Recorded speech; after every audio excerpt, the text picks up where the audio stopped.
BFM Business, Good Morning Business, l'interview. Bon, on est très content à 8h12 de recevoir Emmanuel Rollin, le directeur renouvelable et offshore d'Iberdrola en France. Bonjour. Bonjour. Alors, on est très content parce qu'on vous connaît assez mal et qu'on va parler de ce groupe Iberdrola, groupe espagnol, géant mondial, hein, la moitié de Total Energy en capitalisation boursière, le double d'Engie. Excusez-nous, on prend des entreprises qu'on connaît mieux. Et donc, c'est très intéressant. D'abord, vous avez défrayé l'actualité depuis 48 heures et Jean-Baptiste Huette, qui nous accompagne, va nous dire pourquoi.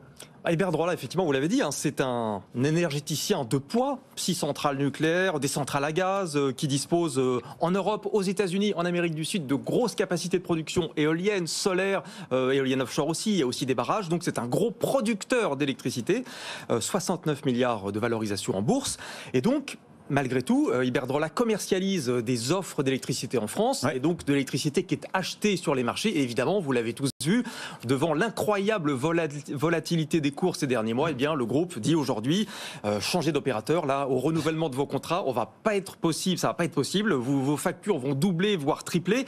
Alors, ça concerne...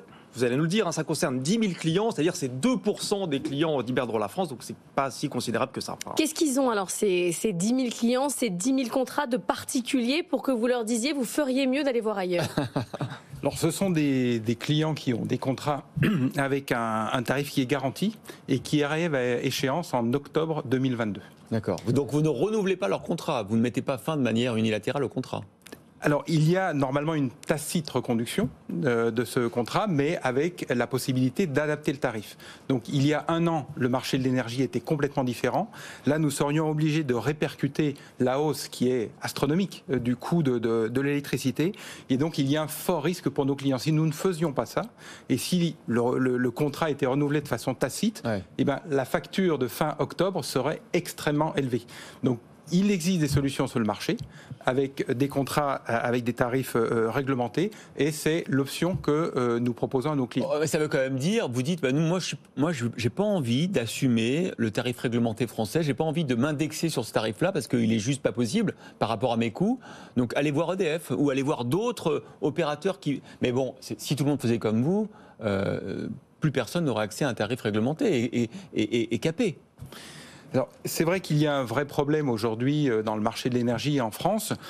Concrètement, nous bénéficions effectivement d'une partie du tarif régulé, mais nous devons aussi... C'est-à-dire que vous avez quand même... Attendez, il faut quand même le dire, vous avez quand même le droit d'acheter de l'électricité pas chère auprès d'EDF et de ses centrales nucléaires. On a augmenté justement ce quota pour vous permettre d'assurer votre mission, entre guillemets, de services publics et de tarifs réglementés auprès de vos clients, mais vous dites non, moi je ne le fais pas. Alors nous devons acheter aussi en complément de l'énergie, de l'électricité sur le marché, et là avec des prix, encore hier c'était aux environs de 600 € le mégawattheure, donc c'est exorbitant, c'est quelque chose que nous ne pouvons pas supporter et surtout que nous ne voulons pas faire supporter à nos clients. C'est pour ça que nous avons voulu leur donner de la visibilité, mais comme vous le disiez, hein, ça concerne quelques milliers de clients, c'est pour ces contrats qui arrivent à échéance en octobre 2022. Et surtout, ce qui est très très important, ce n'est absolument pas un signe montrant qu'Iberdrola quitte ce marché. Pas du tout. Alors pourquoi du coup Emmanuelle Wargon, qui est la présidente de la commission de régulation de l'énergie, convoque le patron d'Iberdrola en France aujourd'hui, puisque finalement on comprend à travers ce que vous dites que c'est presque pour le bien des clients, parce que c'est pour ne pas leur faire subir un choc de prix trop fort. Alors pourquoi elle, ça lui va pas? Alors, pardon, mais ça c'est la vision, c'est la com d'Iberdrola, parce que c'est quand même pour dire à ses clients qui bénéficient d'un tarif réglementé, on ne vous assure plus ce tarif réglementé, et donc allez voir ailleurs parce que moi je vais augmenter mes prix. C'est pas tout à fait la même chose. Bien saisi. Mais c'est complètement normal que Madame Wargon veuille des explications, et nous sommes absolument ravis d'ailleurs qu'elle nous ait convoqués. Ça permettra de lui présenter donc la solution que nous préconisons et de recevoir ses propres préconisations. Donc nous verrons par la suite. Vous allez vous faire taper sur les doigts, vous le savez ça. C'est possible, nous verrons. Non, mais elle va vous dire faites l'effort, baissez les prix comme aux autres, quoi. Ah oui. Bon, je ne peux pas. Voilà, la réunion n'a pas encore eu lieu, je ne peux pas vous dire. Vous restez en France, donc il faudra être poli, puisque vous avez des projets apparemment. Alors, nous restons en France sur le marché de la vente d'électricité et de gaz. Et surtout sur le renouvelable, bien sûr. Ça, c'est très important. On va demander à Jean-Baptiste Huette, parce que c'est l'autre partie d'Iberdrola qui vous intéresse beaucoup ce matin aussi, c'est votre engagement, vos investissements en matière notamment de renouvelable. Enfin de l'éolien offshore en France. Enfin, je vais me faire trucider par certains écolos radicaux, mais bon. Alors, il y a le projet que vous soutenez, Iberdrola, qui est le projet Elmarine, qui est la construction de 62 éoliennes au large de Saint-Brieuc. Donc, c'est un projet, il faut le rappeler, qui est initié depuis maintenant plus de 12 ans. Ça paraît déjà une éternité pour faire émerger des éoliennes. Plus de 12 ans, pourquoi c'est aussi long? Enfin, qu'est-ce qui s'est passé avec ce projet Elmarine? Vous avez repris les travaux il n'y a pas longtemps, après des années de blocage. Pourquoi ça a bloqué comme ça? Et oui, l'éolien en mer, c'est un nouveau marché en France. Et donc, on peut dire que la France, ce qu'elle a fait, c'est qu'elle a posé les rails et la locomotive a avancé en même temps. Donc, tous les projets qui sont issus du premier appel d'offres, avec une nomination des lauréats en 2012, tous les projets, les 4 projets, ont pris le même temps et seront en service entre 2022, 2023 et 2024. Donc il n'y a pas de particularité pour Saint-Brieuc. De quoi cela vient? Ça vient du fait que la réglementation n'existait pas encore complètement. Ça vient du fait qu'il y a eu des recours sur l'ensemble de ces projets et que le traitement des recours était très long en France.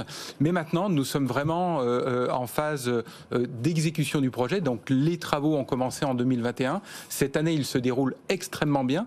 Nous avons déjà installé près de 40% des fondations du parc et nous sommes complètement en ligne sur le planning pour une mise en service du parc complète fin 2023. Est-ce que vous avez fait face à beaucoup on s'est mis beaucoup de bâtons dans les roues pour ce parc d'éolien offshore?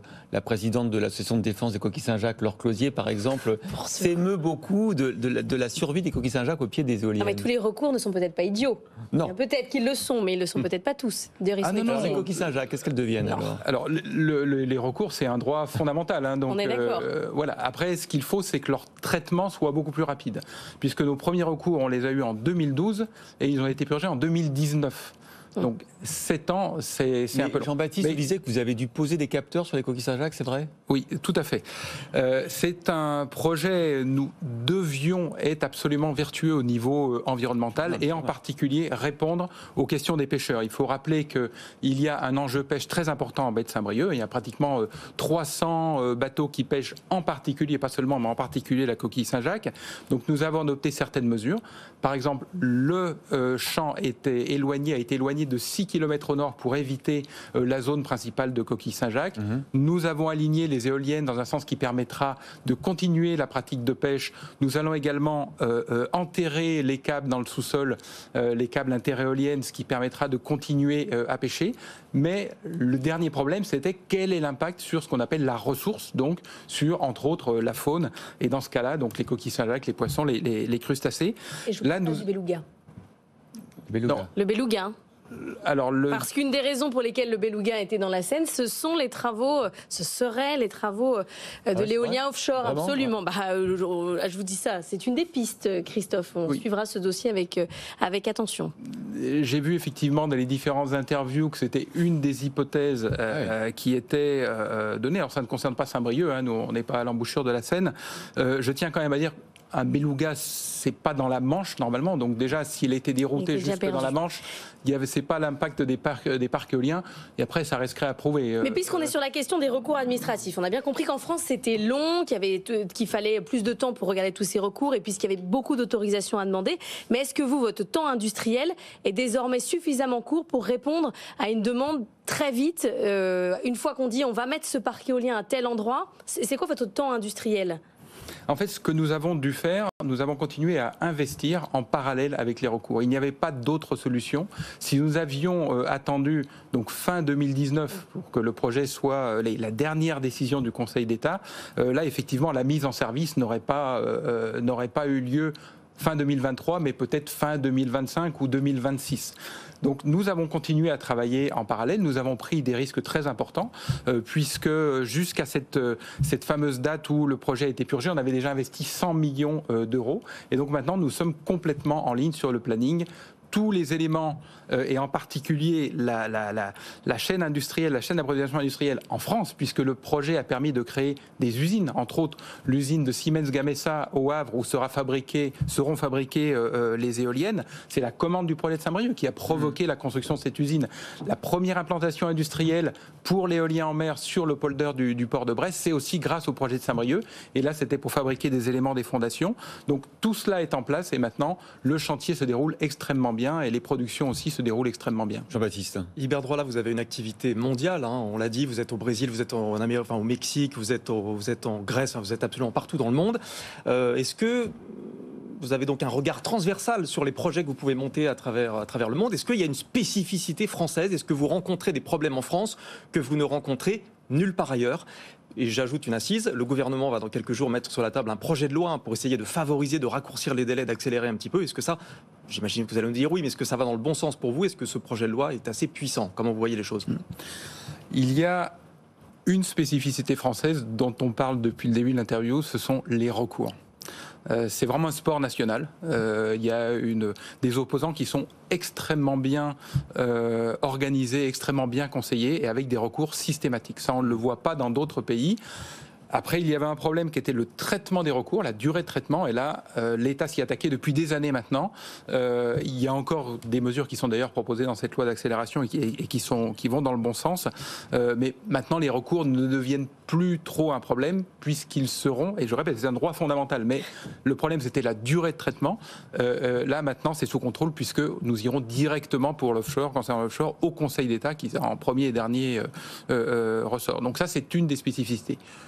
Oui, une question, Emmanuel Rollin, sur le coût finalement du kilowattheure à la fin, notamment du offshore, de l'éolien offshore, comparé, parce qu'on se pose beaucoup de questions, on va investir des dizaines de milliards dans le nucléaire. Est-ce que l'éolien offshore sera beaucoup moins cher, équivalent au prix du nucléaire par exemple, ou beaucoup moins cher selon vous? Le coût de l'électricité issue de l'éolien offshore est nettement moins cher. C'est une des plus compétitives. Le dernier appel d'offres qui a été remporté en France est celui de Dunkerque avec un tarif de 44 € du mégawattheure. Donc c'est extrêmement bas. Ouais. Et là, vous êtes même au prix du tarif réglementé auquel EDF vend son électricité des anciennes centrales. Hein. Alors, tout à fait. Et puis maintenant... Alors que le nucléaire, ça va être 110, 120 sans doute le coût. Hein. 3 fois plus cher. Exactement, oui. Pour Hinkley Point, c'est 110. Flamanville, je pense, d'après la Cour des comptes, ça va être plus que ça. Ouais. Donc vous êtes à 45, vous? Alors, c'est pas... Dunkerque, en tout cas. Oui, Dunkerque. Et vous, alors sur oui. Saint-Brieuc? Alors... Saint-Brieuc, il fait partie des premiers appels d'offres. Et là, les tarifs sont entre 135 et 155 € le mégawattheure. Alors, c'est tout à fait comparable avec ce que l'on a pu voir en Allemagne, au Royaume-Uni, lors du lancement de la filière offshore. Et c'est complètement normal puisque les projets sont plus longs. Il faut investir dans les ports, les usines, etc. Il y a tout un tas d'investissements et une courbe d'apprentissage qui fait que les premiers projets sont à des tarifs plus élevés. Alors, maintenant, ça commence à devenir relatif parce qu'on est encore nettement en dessous du prix du marché, mais c'est vrai qu'avant la guerre en Ukraine, on était au-dessus. Vous parliez de 300 tout à l'heure, hein. Vous parliez de 300 sur le spot. Non, 600, 600, oui. 600 sur le spot. Non, c'est hallucinant. Mais ces tarifs assez élevés pour les premiers appels d'offres, c'est une sorte de pied à l'étrier pour la filière. Et c'est une vraie réussite, puisque maintenant, nous avons, par exemple, un tiers des capacités de production d'éoliennes en mer qui sont installées en France. Les capacités de production européennes sont installées en France. Ah oui. Donc c'est une vraie réussite, ce lancement de cette... Je crois qu'on était très en retard jusqu'à présent par rapport au Royaume-Uni, par rapport à l'Espagne. Un tiers, c'est énorme. C'est énorme. Il y a une usine de General Electric à Saint-Nazaire, il y a l'usine de Pal LM à Cherbourg et l'usine de Siemens Gamesa au Havre. Combien d'emplois cette filière aujourd'hui selon vous? Il y a 5000 emplois. Il y en aura 20 000 en 2030. Et c'est une filière qui... On a même des difficultés de recrutement. Hein. Et des problèmes de logement en Bretagne, du coup, j'imagine. Non, on arrive à loger... Saint-Brieuc, quand même, ça se visite. Vous l'avez dit, il y a une vraie filière qui est construite, hein, notamment avec l'usine de Siemens Gamesa Saint-Nazaire. Donc, on voit qu'il y a au Havre, pardon, il y a tout un train qui fonctionne derrière. Quels sont, alors Iberdrola, vous avez investi 2,5 milliards, je crois, dans le champ dont on parle à Saint-Brieuc. Quels sont vos autres projets pour la France Est-ce que vous avez d'autres projets pour la France? Vous envisagez de répondre à d'autres appels d'offres? Sur quels autres appels d'offres avez-vous répondu? Et comment, vous stratégiquement, que représente la France pour Iberdrola? La France est un pays absolument stratégique pour Iberdrola. Nous sommes là depuis 2003 et avec vraiment une volonté de rester. Il n'y a pas de date de fin. L'État a lancé 3 appels d'offres aujourd'hui. L'appel d'offres numéro 4 au large de la Normandie, de Barfleur. L'appel d'offres numéro 5, là c'est sur de l'éolien flottant en Bretagne Sud. Et l'appel d'offres numéro 6 avec 2 sites en Méditerranée, encore sur du flottant. Iberdrola est préqualifié pour ces 3 appels d'offres et nous allons remettre des offres pour ces 3 appels d'offres et pour les suivants, puisque sont déjà annoncés l'appel d'offres numéro 7, le 8, et cela va continuer. Quand le gouvernement dit on veut d'ici 2050 50 parcs éoliens flottants en France, est-ce que ça vous paraît crédible? C'est non seulement crédible, mais c'est absolument nécessaire, puisque l'éolien en mer est un moyen massif de produire de l'électricité décarbonée. Maintenant, quand je dis que c'est possible, ça ne veut pas dire qu'il n'y a pas des enjeux. Il y a des enjeux d'abord d'acceptabilité, d'adhésion des populations. Et là, on en arrive au volet de la concertation. Ça fait partie de la loi d'accélération où il est prévu de simplifier la concertation, puisqu'aujourd'hui, vous savez, il y a un débat public par projet. Donc, d'une part, c'est extrêmement lent. D'autre part, ce n'est pas le meilleur moyen de donner de la visibilité qui est indispensable aux industriels, mais indispensable aux citoyens aussi, puisqu'on voit projet par projet. Donc là, c'est un des enjeux. Un des autres enjeux, c'est que la France n'est pas le seul pays qui va investir dans l'éolien en mer, donc il peut y avoir des problèmes de capacité de production. Donc il est extrêmement important que la supply chain, donc la filière industrielle suive. Et là-dessus, je tiendrai à faire un commentaire très important. C'est aujourd'hui, comme on l'a vu, l'éolien en mer est très compétitif en termes de prix. Et les appels d'offres lancés par l'État donnent une part énorme à ce critère prix, dans les critères de sélection. Il ne faudrait pas vivre avec l'éolien en mer ce que l'on a vécu sur le photovoltaïque il y a un peu plus de 10 ans. Et à force de tirer sur les prix, toute la production est partie en Chine. Nous avons en Europe, nous avons en France des usines pour produire des éoliennes, pour produire des fondations, pour produire des sous-stations électriques. C'est un capital qu'il faut préserver. Donc ça, il faut absolument y penser. N'allons pas chercher les pales et les éoliennes en Chine. C'est notamment votre message ce matin. Exactement. Merci beaucoup, Maël Rolin, directeur offshore d'Iberdrola pour la France. Je pense quand même qu'Iberdrola va quand même un peu se faire tirer les oreilles aujourd'hui. On va peut-être vous dire, si vous voulez vraiment construire autant de champs offshore en France, peut-être que vous pourriez faire des efforts pour vos clients qui sont au tarif quasi réglementé de maintenir leur contrat. Moi, je pense qu'Emmanuel Vargon va vous dire ça aujourd'hui, mais bon, on verra. Merci beaucoup, en tout cas, Maël Rolin, d'avoir été notre invité. C'est moi qui vous remercie.